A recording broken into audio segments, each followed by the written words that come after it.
Hello and welcome to achievers hi dear learners of IGNOU MA psychology MPC 004 केजी notes का explanation चल रहा है। आज हम दो टॉपिक्स कवर करेंगे, conformity and pro social behaviour. इससे पहले के 10 टॉपिक्स को आप प्रीवियस 3 वीडियोस में कवर कर चुके हैं और आज जो है 4th वीडियो है और अगले 4 टॉपिक्स को हम आज कवर करेंगे। आज के टॉपिक्स जो हैं वो बहुत छोटे छोटे हैं, मतलब उनका कॉन्सेप्ट में इतनी कुछ डिटेलिंग नहीं है जो आपको बहुत दिमाग लगाना पड़े। एक छोटा सा कॉन्सेप्ट आपको बताया जाए तो आप उसको अपने हिसाब से बहुत अच्छा एलैबोरेशन करके एग्जाम में आ सकते हैं। यहाँ पर एक आप एक्सपेरिमेंट देख रहे हैं कंफॉर्मिटी का, वो मैं आपको समझाऊंगी। वो एक्सपेरिमेंट भी बहुत इंटरेस्टिंग है, अच्छा लगेगा आपको और उसको भी आप अपने तरीके से एग्जाम में लिख सकते हैं। हालांकि कोर कॉन्सेप्ट को आपको नहीं बदलना है। तो ये कुछ टॉपिक्स हैं, conformity and pro social behaviour. ये टॉपिक छोटे भी हैं और एग्जामिनेशन में अपने स्पेस बनाते हैं, 6 मार्कर में पूछे जाते हैं। तो कुछ भी आ जाए आप 100% कराएंगे, बस अगर आप मीनिंग समझ गए तो फिर आपको नोट्स में भी बहुत सर नहीं लगाना है, अपना सर नहीं मारना है। तो आ जाइए शुरुआत करते हैं 11th टॉपिक से। पेज नंबर 21 पे आ जाते हैं। राइट, ये हमें शुरू करना है। अच्छा, कंफॉर्मिटी शुरू करने से पहले कुछ बातें करूंगी आप लोगों से और उसके बाद आपको पहले लाऊंगी एक्सपेरिमेंट की तरफ और फिर लेके आऊंगी कंफॉर्मिटी के कॉन्सेप्ट की तरफ। तो ये जो 2 टॉपिक आपको कंफॉर्मिटी में दिख रहे थे वो 2 ना होके एक ही रह जाएंगे। सबसे पहले बात करते हैं कि कंफॉर्मिटी का लिटरल मीनिंग क्या होता है। अगर लिटरल मीनिंग समझ में आ गया तो फिर बहुत कुछ समझ में यहीं से आ जाएगा। कंफर्म वर्ड हम यूज़ तब करते हैं जब हम देखते हैं कि कोई पर्सन किसी दूसरे पर्सन के बिहेवियर से इन्फ्लुएंस होकर उसके जैसा बिहेव करने लगता है। कंफॉर्मिटी एक ऐसा कॉन्सेप्ट है जो मार्केटिंग में बड़ा यूज़ होता है, क्योंकि हम चाहते हैं एज एक सर्विस प्रोवाइडर, हम हमेशा चाहेंगे कि जो हमारा कस्टमर है वो हमारे हिसाब से सोचना शुरू कर दे, उसको हमारा प्रोडक्ट वैल्यूएबल लगने लगे। मार्केटिंग में बहुत होता है ऐसा। आप किसी भी शॉप पे जाइए तो आप देखेंगे कि जिस चीज़ को आप पसंद करने लगते हैं ना, जैसे अगर कुछ आप देख रहे हैं तो जो आपको वहाँ पे सेल्समैन होता है ना, वो उसी की तारीफ आपको करना शुरू कर देगा, जिससे कि आप अभी तक तो आप सिर्फ सोच रहे थे लेकिन आप उसको लेने के लिए और ज़्यादा आपका मन हो जाए। या इसके अलावा भी और कई बिहेवियर होते हैं, जैसे कि वो आपको आप किसी एक प्रोडक्ट से हटा के दूसरी तरफ भी ले जाने की कोशिश कर सकते हैं। ऐसा तब होता है मार्केटिंग में जब उनके पास कोई ऐसा प्रोडक्ट होता है जो लंबे टाइम से सेल नहीं हुआ है या जिसकी कोई एक्सपायरी आने वाली है। ऐसा भी हो सकता है अगर कोई ऐसा प्रोडक्ट है जिसकी एक्सपायरी पॉसिबल है तो वो आपको उसके फीचर्स गिनाना शुरू कर देंगे और आप इन्फ्लुएंस हो जाएंगे और आप उस बिहेवियर को कर बैठेंगे, क्योंकि आपको ये लगेगा कि हाँ ये समझा रहा है, ये कह रहा है तो ठीक होगा। कई लोग ऐसा कह रहे हैं। जब कोई एक पर्सन समझाता है तो वो केवल कंफॉर्मिटी नहीं होती, क्योंकि कंफॉर्मिटी एक ग्रुप का एक्सपेरिमेंट है।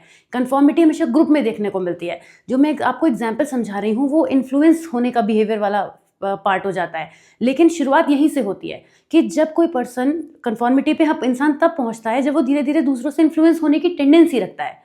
और मार्केटिंग में उसी पर्सन को ज़्यादा इन्फ्लुएंस करा लिया जाता है जिसकी टेंडेंसी कहीं ना कहीं ऐसी होती है। अगर आप एक क्राउड में अपना एक स्ट्रॉन्ग ओपिनियन रखते हैं, ऐसे लोगों की हालांकि काफ़ी कमी होती है आज के समय में, लेकिन अगर आप एक क्राउड में, क्राउड तो ज़्यादा वैसा वर्ड हो गया, मैं ग्रुप कहूँगी, क्राउड वर्ड ठीक नहीं रहेगा क्योंकि क्राउड में आप बोलेंगे तो सुनेगा कौन, क्राउड तो क्राउड होता है। तो अगर आप एक ग्रुप में अपने ओपिनियन को बहुत ही स्ट्रांगली रखना जानते हैं तब जब आपके अलावा बाकी सारे लोग कुछ और कह रहे हैं, they all are on some other point but you are sticking on your point because you think that is right.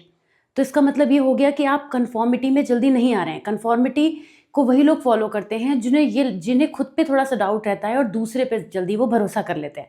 तो अभी वो मार्केटिंग वाले एग्जाम्पल से उठ के हम कंफॉर्मिटी में कब आएंगे वो समझाने के लिए था। हम आएंगे ग्रुप की तरफ। अब आते हैं ग्रुप का एग्जाम्पल। वो एक इंडिविजुअल एग्जाम्पल मैंने लिया था, ग्रुप का एग्जाम्पल। अब एक क्लासरूम में आते हैं। क्लासरूम में आपने बहुत सारे ऐसे बच्चों को देखा होगा, जो कई बार ऐसा देखा होगा कि कुछ स्टूडेंट्स क्या करते हैं, अगर उनके मन में कोई आंसर है, टीचर ने पूछा हाँ बताइए इस क्वेश्चन का आंसर क्या होगा, काफ़ी सारे बच्चों ने हैंड रेज किया। एक के मन में था कि इसका तो आंसर जो है वो बी ऑप्शन होगा। अब उसने देखा कि ज़्यादातर लोग सी कह रहे हैं तो उसने अपना ओपिनियन ही बदल दिया, क्योंकि उसको ये लग रहा है कि बहुत सारे लोग कह रहे हैं तो वो ग्रुप बिहेवियर से इन्फ्लुएंस हो गया। This is called conformity in the sense of a group, in a group only. Marketing वाला कंफॉर्मिटी नहीं था, that I explain you to bring you from there to here, okay.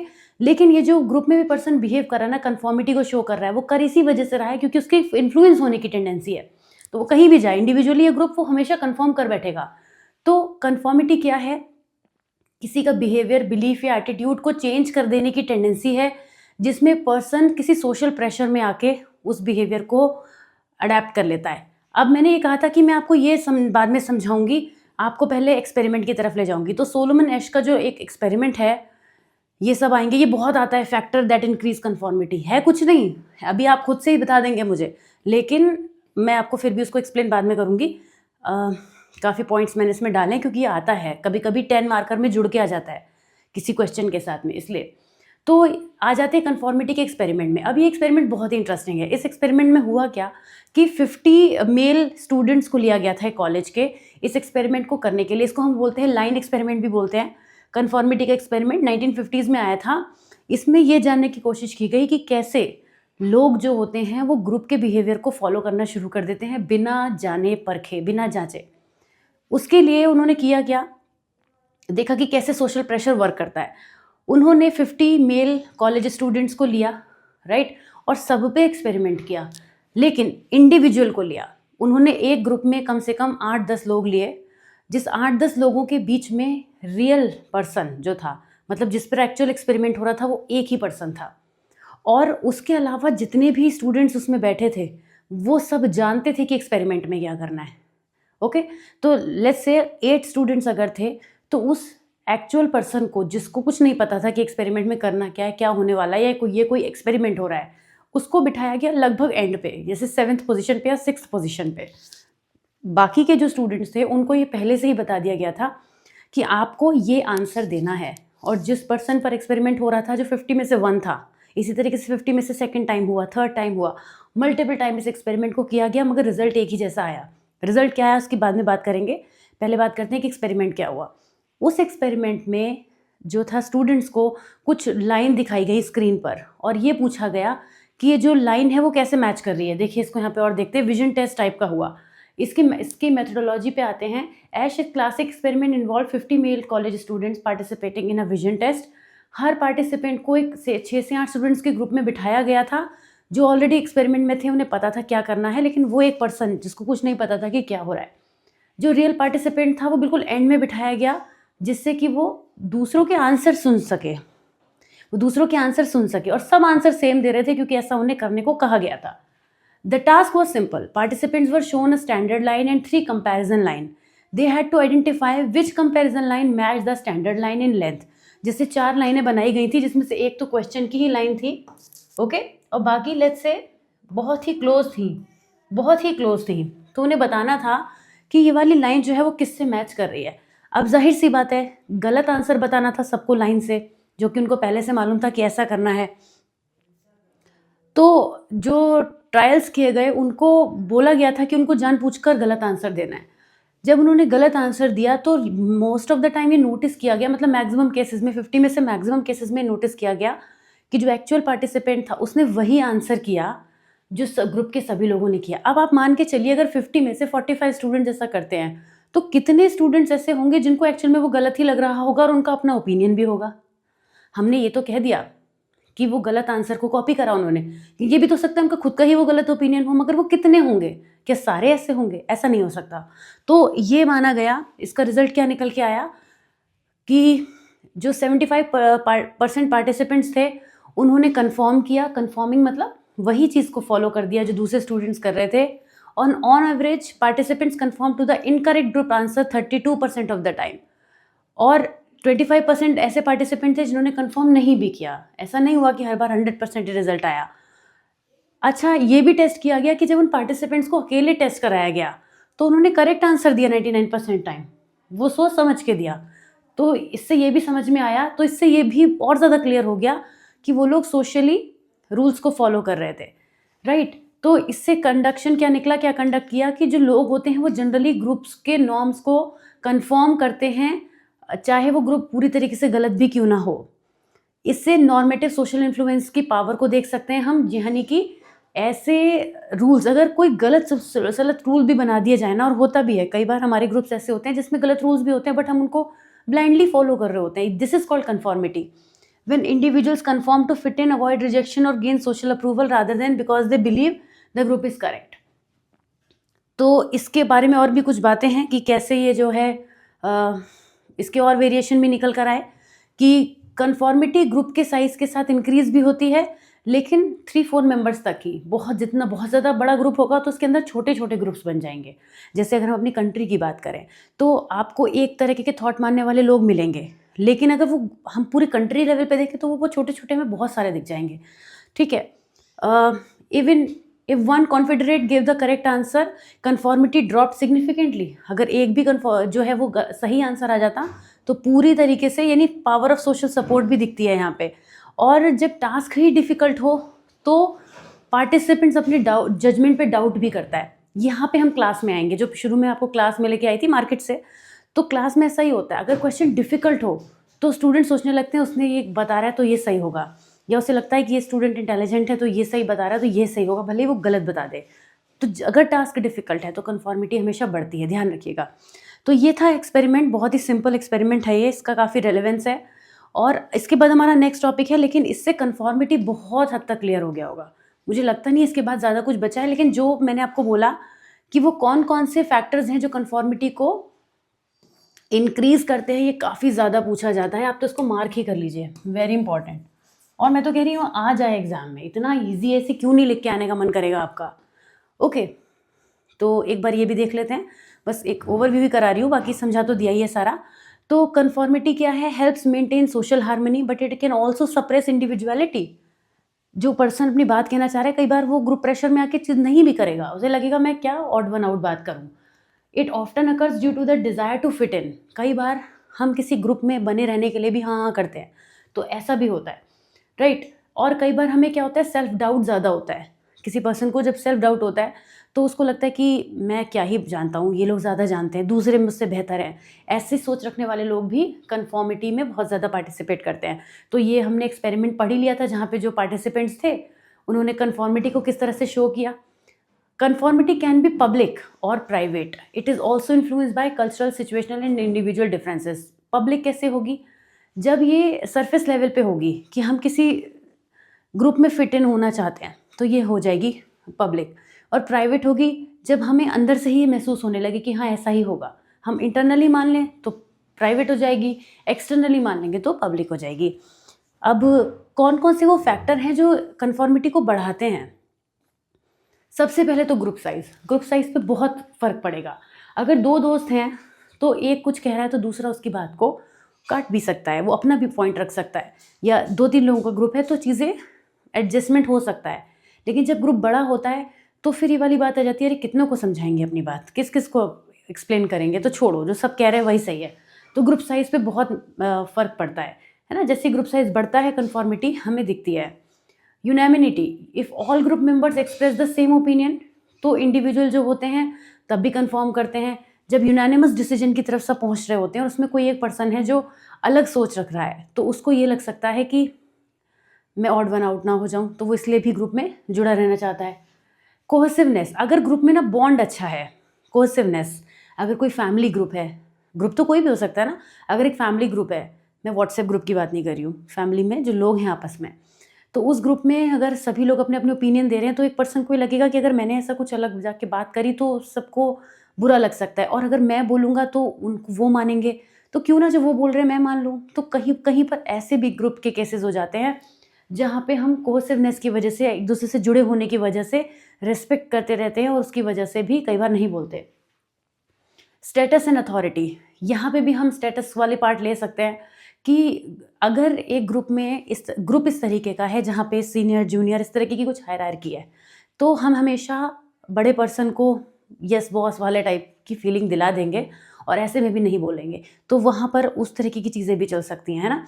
या फिर 2-3 junior हैं और 4-5 सीनियर्स हैं वहाँ पे, तो वो 2-3 जूनियर हमेशा चुप ही रहेंगे, उन्हें लगेगा कि बोलने से बात गड़बड़ हो सकती है। तो क्या स्टेटस है, क्या अथॉरिटी है, इस पे भी डिपेंड करेगा, राइट। कन्फॉर्मिटी का होना। कल्चरल नॉर्म्स बहुत बड़ा रोल प्ले करते हैं। कई बार हमारे कल्चरल नॉर्म्स ऐसे होते हैं कि हम उन नॉर्म्स की बहुत रिस्पेक्ट करते हैं और उन रिस्पेक्ट्स की वजह से हमें लगता है कि हम इसके पीछे कोई लॉजिक नहीं लगाना चाहते, no if no but, only जो रूल है हम वैसा ही मान लेंगे, तो उसमें हम बहुत करते हैं। ये तो बहुत ही ज़्यादा है कि बहुत ज़्यादा कन्फॉर्मिटी इसमें होती है कि अगर जिसकी वजह से, मैं अब किसी भी रिलीजन को यहाँ नहीं कहना चाहती हूँ, लेकिन सभी रिलीजन में ऐसा होता है कि जो उनसे कहा जाता है तो उनसे एक्सपेक्ट किया जाता है कि वो ब्लाइंडली फॉलो करें, और अगर वो उसके पीछे कुछ साइंटिफिक रीजंस की बात करने लगते हैं तो उनको ज़रा साइड कर दिया जाता है ना। मैं ये बिल्कुल नहीं कह रही हूँ कि यहाँ पे कौन सही होता है कौन गलत, पर ऐसा होता है। तो इस वजह से भी हम जो है वो कल्चर के केस में भी ये देखते हैं। सिचुएशन कितनी एम्बिग्युइटी रखती है, ऐसी सिचुएशन जहाँ पे कोई करेक्ट एक्शन या रिस्पॉन्स ही क्लियर नहीं है, तो ऐसे में भी होता है। ये कब होता है? ज़्यादातर प्रोफेशनल ग्रुप्स में होता है। अगर एक सीनियर की तरफ से कुछ इंस्ट्रक्शंस आए और कुछ समझ नहीं आ रहा है तो कहते हैं अरे जो है सब सही है, ऐसे ही कर लो। तो ऐसे में सब लोग फिर कोई अपना आगे बढ़ के स्टैंड नहीं लेना चाहता, कोई आगे बढ़ के उस चीज़ के लिए लीड नहीं लेना चाहता। तो ऐसे में वो कहते हैं कि जो है सब सही है, सबकी बातें सही हैं। कभी कभी पब्लिक और प्राइवेट रिस्पॉन्सेज भी कन्फॉर्मिटी बढ़ा देते हैं, जैसे कि people conform more when their responses are made in public because they fear judgement और रिजेक्शन। जैसे कि एक ग्रुप से जो है वो सर्वे किया जा रहा है और उनसे कहा जा रहा है आप बताइए कि आपको इस प्रोडक्ट के बारे में आपकी क्या राय है। तो सब अच्छा अच्छा बोल देंगे बिकॉज उन्हें लगेगा ये तो हमारे इसके बाद न्यूज़ में आएगा, तो यहाँ पे हमारा इंप्रेशन अच्छा होना चाहिए। तो इस चीज़ को छोड़ कर कि उनका एक्चुअल थॉट यहाँ पे क्या है, वो एक सोशल डिज़ायरेबिलिटी की तरफ चले जाएंगे और पूरा कॉन्सेप्ट ही बदल देंगे। इसके अलावा पर्सनालिटी ट्रेट्स भी होते हैं। मैंने शुरू में बताया कि जब हमें हमारी सेल्फ स्टीम लो होती है तो हम we are likely to conform. Approval की नीड हमें ज़्यादा लगती है, कॉन्फिडेंस लो होता है। टास्क अगर डिफ़िकल्ट है, ये हमने बात की थी, टास्क अगर डिफ़िकल्ट है तो लोग जल्दी कन्फर्म करते हैं, उनको लगता है जो दूसरा बता रहा है वही सही है। ऐसे में कुछ लेज़ी लोग भी होते हैं जो कुछ करना ही नहीं चाहते हैं। और जैसे लाइव क्लास चल रही है और कुछ क्वेश्चन का पूछा गया आंसर, तो उन्होंने सोचा कौन सा मैम हमें देख रही है सामने से, MCQ आया, ABCD 4 ऑप्शन है, ज़्यादातर बच्चे D ऑप्शन मार्क कर रहे हैं, तो मैंने तो सॉल्व भी नहीं किया है, D मार्क कर दो क्योंकि सब D बता रहे हैं। ये this is also example of conformity. पर यहाँ पे कॉज क्या है? लेजीनेस। उस पर्सन ने सॉल्व नहीं किया या फिर वो क्लास उसने लेट ज्वाइन करी पर उसको अपनी प्रेजेंस भी दिखानी है तो उसने D मार्क कर दिया, तो ये होगी कन्फॉर्मिटी, है ना। तो ये कन्फॉर्मिटी के बारे में कुछ इंपॉर्टेंट बातें हमने समझी, एक्सपेरिमेंट समझा और ये समझा कि कन्फॉर्मिटी में ग्रुप इज़ इम्पॉर्टेंट, ये इंडिविजुअली नहीं होता है। लेकिन हाँ, जो लोग ग्रुप में कन्फॉर्म करते हैं जल्दी, उनके बिहेवियर में कहीं ना कहीं ये टेंडेंसी डेवलप हो जाती है, फिर वो दूसरों की बातों में जल्दी ही आ जाते हैं। तो यहाँ पर हमने ये एक टॉपिक कवर कर लिया कन्फॉर्मिटी का। देखिए सिंपल था ना, कुछ भी ऐसी बात नहीं थी जो आप ना जानते हो, बल्कि अगर ये क्लास इंटरैक्टिव होती ना और आप सामने होते तो आप भी बहुत अच्छे अच्छे पॉइंट्स देते हैं, आई एम श्योर। क्योंकि जिस वक्त मैं पढ़ा रही होती हूँ तो मेरे माइंड में जो थॉट आ जाते हैं, जो एग्जाम्पल्स आ जाते हैं, मैं बता देती हूँ। लेकिन मुझे मालूम है एज ए टीचर, मुझे पता है कि जब स्टूडेंट सामने होते हैं ना तो वो हमेशा बेहतरीन ही एग्जाम्पल्स लेकर आते हैं, क्योंकि जिस वक्त पे हम कंटेंट डिलीवर कर रहे होते हैं ना, आपकी प्रोसेसिंग डबल हो रही होती है, आप रिसीव भी कर रहे होते हैं और आपकी अपनी थॉट प्रोसेस ये भी हो रही होती है कि हम उस पॉइंट को कहीं और कैसे कनेक्ट कर सकते हैं। तो खैर, फिलहाल आप अपने कॉमन सेंस से ज़रूर कर सकते हैं। प्रो सोशल बिहेवियर, ये बड़ा ही इंटरेस्टिंग कॉन्सेप्ट है। प्रो सोशल बिहेवियर, जनरली हम कहते हैं कि बड़ा सोशल है वो पर्सन, उसका सोशल बिहेवियर बहुत अच्छा है, बट वो प्रो हो गया, प्रो मतलब अब और भी ज़्यादा अच्छे से करने लगा, तो उसको हम कहते हैं प्रो सोशल बिहेवियर। जब हम ऐसे एक्शंस को परफॉर्म करते हैं जो दूसरों का बेनिफिट करने के लिए होते हैं और वो हम जानते हैं कि हम ऐसा कर रहे हैं, जैसे कहीं चैरिटी का मौका मिला तो नहीं छोड़ा, कहीं डोनेशन का मौका मिला तो नहीं छोड़ा, कहीं पता चला कि कुछ लोग मिलके अच्छा काम कर रहे हैं उसमें जाके हेल्प कर दी, कहीं पता चला कि कोई लेबर काम कर रही है उनको जाके पानी पिला दिया, उनसे पूछ लिया। तो इस तरीके के बिहेवियर को जो लोग शो करते हैं वो उनके अंदर प्रो सोशल बिहेवियर होता है और ये हम सब में होना चाहिए, एक बहुत अच्छी टेंडेंसी है ये। और इसके बारे में बात करेंगे तो पॉजिटिव फीलिंग आएगी क्योंकि अच्छी बात है। तो प्रो सोशल बिहेवियर में पर्सन इंटेंशनली करता है, मतलब उसकी डिज़ायर ये नहीं होती कि मुझे मेरे पास लौट के कोई चीज़ आए, बट उसको ऐसा करके अच्छा फील होता है, राइट। तो लेकिन वो करता इंटेंशनली है कि हाँ इससे दूसरे का भला हो, दूसरे को अच्छा महसूस हो, that is called pro social behaviour. इसमें सेल्फ इंटरेस्ट और ऑब्लिगेशन से नहीं ड्रिवन होते हैं action. Pro social behaviours are motivated by concern for others well being, empathy, है ना। मैंने आपको बताया कि ऐसा नहीं है कि उसको ये लगेगा कि मैं इसके लिए कुछ कर दूँ तो ये मेरे लिए भी कर देगा। वो ये सोचते भी नहीं है कि जिसके लिए मैं कर रहा हूँ वो मेरे लिए क्या कर सकता है। उन्हें लगता है कि मैं इसके लिए करूँगा तो इसे कैसा लगेगा, इसे अच्छा लगेगा, इसे खुशी होगी, ये अच्छा फील करेगा। तो इस तरीके के बिहेवियर को मुझे 100% यकीन है आप सबके अंदर भी ये होगा।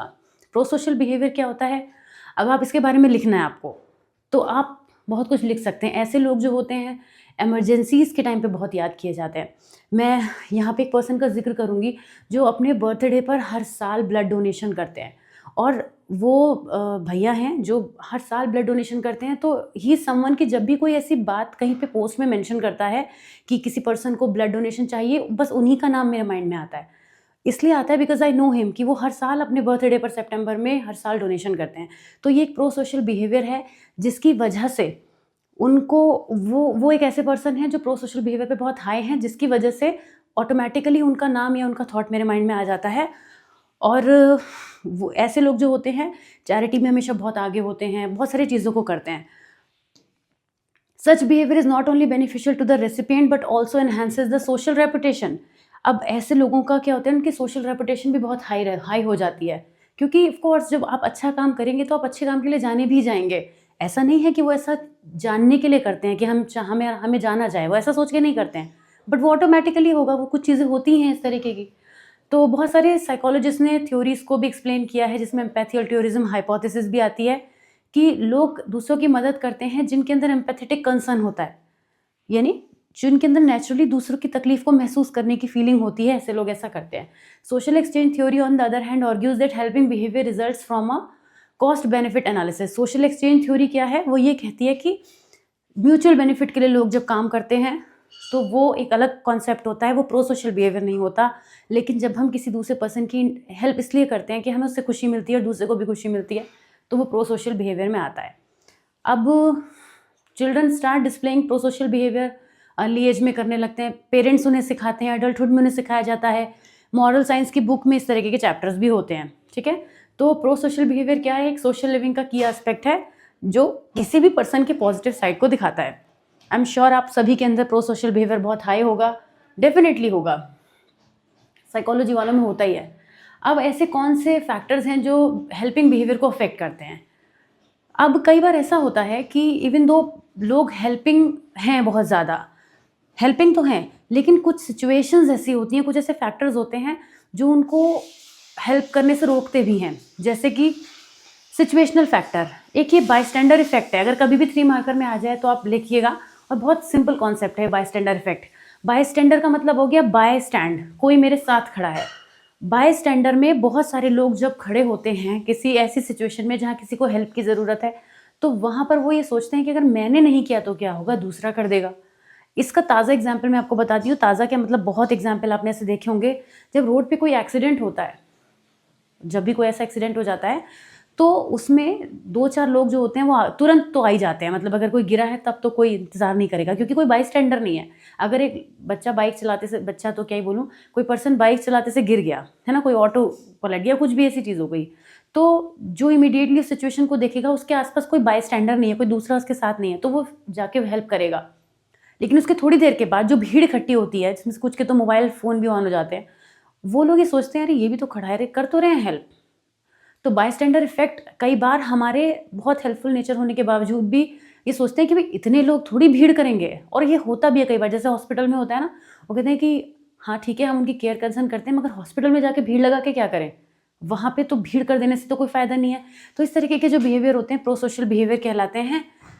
जिस by sorry no I am so sorry, I just said wrong something. Bystander effect कहलाता है, जिस इफेक्ट के चलते कई बार लोगों को अपने हेल्पिंग बिहेवियर में रुक जाते हैं। डिफ्यूजन ऑफ रिस्पॉन्सिबिलिटी, ग्रुप्स में कई बार ऐसा होता है कि अगर एक टास्क, एक बहुत अच्छी कहावत है, सुनी भी होगी आपने, कि ज़्यादा बिल्लियों से चूहे नहीं मरते। This is called diffusion of responsibility. ये एग्जैक्ट वही चीज़ है कि जब ज़्यादा लोगों को काम मिल जाता है ना, तो उनको लगता है कि इसको भी तो मिला हुआ है, इसको भी तो मिला हुआ है, ये भी तो कर रहा है। तो ऐसे में इंसान ये सोचता है, और ये डिफ्यूजन ऑफ रिस्पॉन्सिबिलिटी बायस्टैंडर इफेक्ट में भी देखने को मिलती है, क्योंकि उन्हें लगता है कि अरे वो तो ऐसे कर रहा है, वो दूसरा ये वाला काम कर रहा है, हो ही जाएगा सब। टाइम प्रेशर, कई बार ऐसा भी होता है कि आप बहुत ही हेल्पफुल नेचर के हैं, लेकिन समय का दबाव है आपके ऊपर, समय का अभाव है, तो ऐसे में हम टाइम का प्रेशर होने की वजह से उसको छोड़ देते हैं, क्योंकि हमें कोई दूसरी चीज़ इंपॉर्टेंट ज़्यादा लगती है। कई बार सिचुएशन बहुत हमें सस्पेंस वाली लग सकती है, हमें लग सकता है कि पता नहीं यार ये करेंगे, कहीं ऐसा ना हो, अरे रुको छोड़ो, कहीं ऐसा ना हो हम इस समय करें और हम इस सिचुएशन में फंस जाएं। रात का टाइम है, अकेली रोड है, तो इंसान पहले अपनी सेफ्टी का सोचने लगता है। तो ऐसा भी, क्योंकि वो सिचुएशन थोड़ी सी क्लियर नहीं है, इस वजह से। पर्सनल फैक्टर की बात है, empathy, individuals high in empathy are more likely to help other in distress. पर जिनके अंदर एम्पैथी कम होती है, एम्पैथी का कम होना भी कई बार हेल्पिंग नेचर में, अब ऐसा नहीं कि वो एम्पैथी है ही नहीं उनमें, लेकिन वो उस लेवल की पैशनेट वाली नहीं है कि वो दूसरे की मदद करें ही करें। मूड, कभी जो लोग होते हैं वो पॉजिटिव मूड में होते हैं तो लोगों की हेल्प करते हैं, लेकिन अगर उनका मूड नहीं ठीक है तो मूड एक रीज़न बन सकता है। मूड किसी भी वजह से हो सकता है उन्होंने ऑफिस से लौट रहे हैं, कुछ बहुत वर्कलोड है, प्रेशर है, तो उस टाइम पर उन्हें लगेगा मैं अपनी प्रॉब्लम सॉल्व करूँ या दूसरे की, तो ऐसे में वो हेल्पिंग बिहेवियर से रुक सकते हैं। कई बार खुद के पर्सनैलिटी ट्रेट्स भी ऐसे होते हैं, जैसे agreeableness, moral reasoning and a sense of responsibility are linked to greater helping behaviour. जब पर्सनैलिटी ट्रेट्स हाई होते हैं तो लोग ज़्यादा हेल्प करते हैं। जेंडर में भी अगर हम बात करें कि some studies suggest men may be more likely to help in emergency situation while women may engage more in long term caregiving roles। तो long term care giving roles में विमेन ज़्यादा एक्टिव रहती हैं, लेकिन कोई इमरजेंसी सिचुएशन आ जाती है तो वहाँ पे मेन को देखा गया है कि वो तुरंत हेल्प करते हैं। खासतौर से अगर हम रोड पे कोई सिनेरियो होते देखते हैं तो हम मेन को ही पहले आगे देखते हैं। सोशल एंड कल्चरल फैक्टर्स भी होते हैं। कई बार हमारे कल्चरल नॉर्म्स ऐसे होते हैं जो हमें रोक देते हैं, इवन दो हम बहुत लोगों की हेल्प करना चाहते हैं, लेकिन हमारे सोशल नॉर्म्स ये कहते हैं नहीं, हमारे कल्चरल नॉर्म्स ये कहते हैं कि नहीं, ये हमारे कल्चर के अगेंस्ट है या कुछ ऐसी चीज़ है। तो इस तरीके के नॉर्म्स की वजह से, है ना, लोग रुक जाते हैं। मॉडलिंग, दूसरों को जब हम सिमिलर बिहेवियर करते हुए देखते हैं तो भी कई बार हमें ऐसा लगता है, वो पॉजिटिव सेंस, नेगेटिव सेंस, कैसे भी हो सकता है। Religious and moral values, beliefs emphasising compassion, duty और karma often encourage pro social action.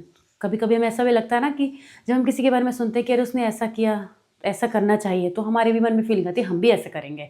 तो किसी को देखकर ऑब्जर्वेशन करना। Victim characteristics, people are more likely to help if the victim is perceived as similar, not responsible for their situation, or if they express clear needs or distress। तब भी ऐसा होता है जब victim characteristics होती हैं। helping behavior is a complex interaction of individual predisposition। तो मतलब कुल मिला के काफ़ी सारी चीज़ें होती हैं। अब अल्ट्रुइज्म क्या होता है? Altruism refers to selfless behavior aimed at helping others without expecting any reward or personal gain। ये प्रो सोशल बिहेवियर की ही फॉर्म है जहाँ पे मोटिवेशन क्या होता है, is purely to benefit another person even at a cost to one self.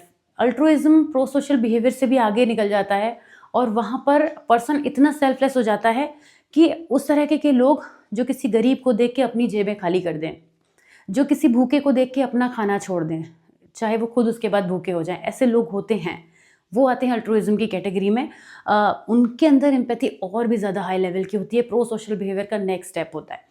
मुझे बताइए अगर आपके अंदर अल्ट्रुइज्म भी है तो।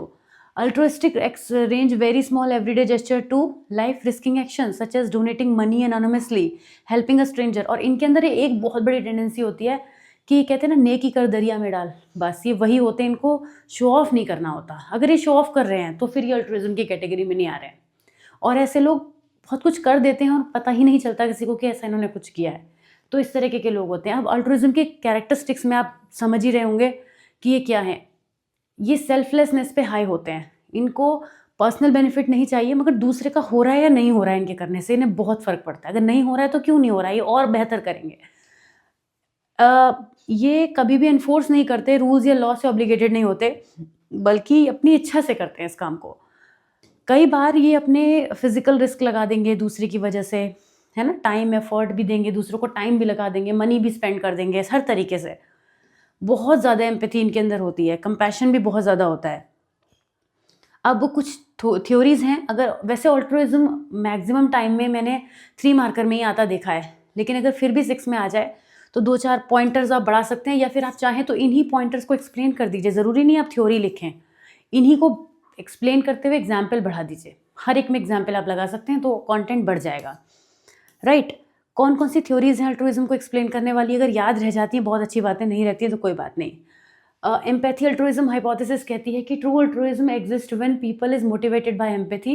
किसी भी पर्सनल बेनिफिट से ज़्यादा जब एम्पैथी से मोटिवेटेड होते हैं तो उसको हम एम्पैथी अल्ट्रुइज्म हाइपोथेसिस कहते हैं। सोशल एक्सचेंज थ्योरी ये कहती है helping is motivated by perceived rewards, यानी कि अच्छा महसूस करना, इंटरनली वो खुश होते हैं ऐसा करने से, जो हमने प्रो सोशल बिहेवियर में भी कहा था, लेकिन यहाँ उसकी डिग्री बढ़ जाती है। और उन्हें कहीं ना कहीं, क्योंकि सोशल एक्सचेंज थ्योरी हमेशा ये कहती है कि it is always mutual benefit. अगर हम दूसरे को बेनिफिट कर रहे हैं तो हमें भी बेनिफिट चाहिए। बहुत स्ट्रांगली इस पर स्टैंप लगाती है सोशल एक्सचेंज थ्योरी। तो अल्ट्रुइज्म के बारे में वो ये बात कहती है कि जो अल्ट्रुइज्म पे हाई होते हैं वो पक्का कुछ ना कुछ तो अच्छा फील करते हैं। मतलब अब वो कुछ और तो कह नहीं सकती अल्ट्रुइज्म के बारे में, क्योंकि altruism is all about making other feel happy, पर उनको तो अपनी सोशल एक्सचेंज थ्योरी से भी वैलिडेट करना है। तो उसके हिसाब से ये कहते हैं कि जो पर्सन है ना वो और कुछ नहीं तो बहुत खुशी के लिए करता है कि मुझे अच्छा फील हो या मुझे लोग ऐसा महसूस करें मेरे बारे में, ठीक है। और ये भी कहते हैं कि प्योर अल्ट्रुइज्म एग्जिस्ट ही नहीं करता, क्योंकि इनका तो कॉन्सेप्ट अल्ट्रुइज्म के अगेंस्ट ही जा रहा है ना सोशल एक्सचेंज थ्योरी का, तो ये कुछ उस तरीके से इसको डिफाइन करते हैं। एवोल्यूशनरी थ्योरी ये कहती है कि altruism evolve to enhance group survival, जब लोगों को, जब हेल्पिंग रिलेटिव्स दूसरों की हेल्प करने में कई बार हम लोगों के सर्वाइवल तक पे चले जाते हैं, मतलब उनके सर्वाइवल लेवल पे भी हेल्प करते हैं। अल्ट्रुइज्म को कौन से फैक्टर इन्फ्लुएंस करेंगे? एम्पैथी एंड कंपैशन, कितने आप एम्पैथेटिक हैं, कंपैशन कितना है, मॉरल वैल्यूज़ कितने हाई हैं, पर्सनैलिटी ट्रेट्स कितने अच्छे हैं, कल्चरल एंड फैमिली सोशलाइजेशन, सब पॉइंटर्स पॉजिटिव ही आएंगे अल्ट्रुइज्म के बारे में, ठीक है। तो ये हो गया हमारा अल्ट्रुइज्म, सिंपल सा टॉपिक है, ज़्यादा बड़ा है ही नहीं। नेक्स्ट है इंटरपर्सनल अट्रैक्शन, जैसा कि नाम है ना वैसा ही ये टॉपिक भी है, मज़ा आएगा पढ़ने में ये टॉपिक भी। सोशल साइकोलॉजी तो पूरी ही मज़ेदार है, ये एक ऐसा पेपर है जिसको मैंने बहुत स्टूडेंट्स को रेकमेंड किया था कि फर्स्ट टाइम अगर आप दे रहे हैं तो मिस मत कीजिएगा, और बहुत सारे स्टूडेंट्स दे भी रहे हैं। तो चलिए मिलूंगी नेक्स्ट वीडियो में। आज का क्लास आपको बहुत अच्छे से समझ में आया होगा, पता नहीं क्यों आज मैं खुद ही ऐसा फील कर रही हूँ कि बहुत क्लियर हुआ होगा। नेक्स्ट वीडियो में आपसे मिलूंगी, till then take care of yourself, see you soon, bye bye.